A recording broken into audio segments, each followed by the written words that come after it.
Alright, I'll show you how to make two different pictures become one on Adobe Photoshop.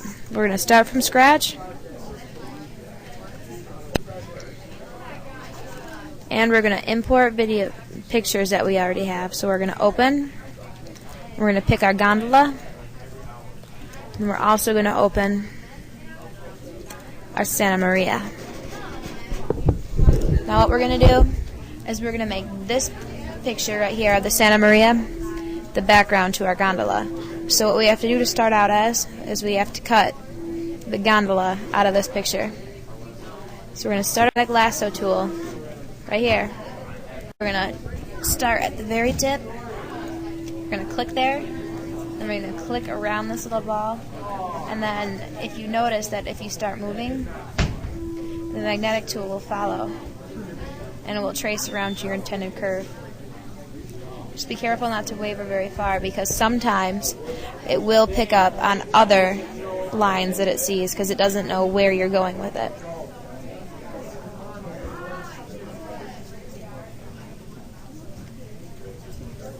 Now, if you do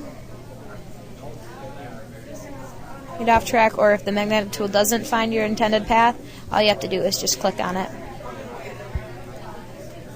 I'm going to cut that out of there.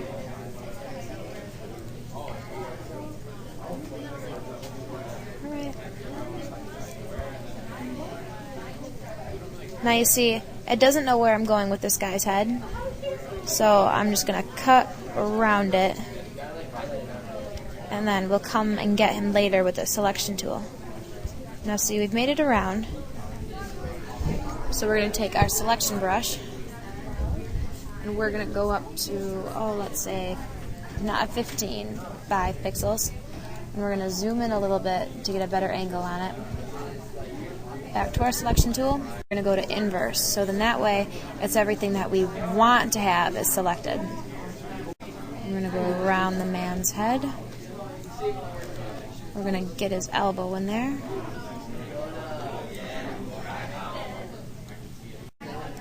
That side looks pretty good. Alright, so I'm going to select inverse once more and touch up on the little mistakes that I've made. His head, I got a little more than I bargained for. His arms. So I'm going to take my selection brush, and as you can see, I can move it around. So what I'm going to do is I'm going to stay holding down on it, and I'm going to drag it to my picture of the Santa Maria. As you can see, it pasted it in here for me. Now, it's kind of big for our background, so what we're going to do is we're going to hold down Shift, and we're going to take a corner, and we're going to go down. And there we go. And now we're going to click on our background, and as you can see, it's locked. So what we have to do is we have to double-click on it, and then a new layer will come up. And we're going to name this Santa Maria. This, so we can move it around. We are going to go to Enhance, Lighting Adjustment, Shadows and Highlights. And what we're going to do is we'll play around with this a little bit. As you can see, it gets darker, and then it gets lighter, like it's almost daytime. Now, if you kind of want to stay more towards the dark side, that may sound bad, but it's supposed to be around night. Because as you can see, the shadows are all behind it, and the lights are on in front of the Santa Maria. So then, as you can see, it goes dark here, light here. So we're going to bring this down to about 80 degrees, or percent. And then the mid-tone contrast, as you can see, this makes it look like it's really late, and this makes it look really light. So I'm going to go about 0, so it has a nice medium contrast. And then we're going to take our little itty-bitty gondola compared to everything else around it. We're going to zoom in a little bit, and then we're going to enhance this as well. You tell me. Does it look like he's actually there?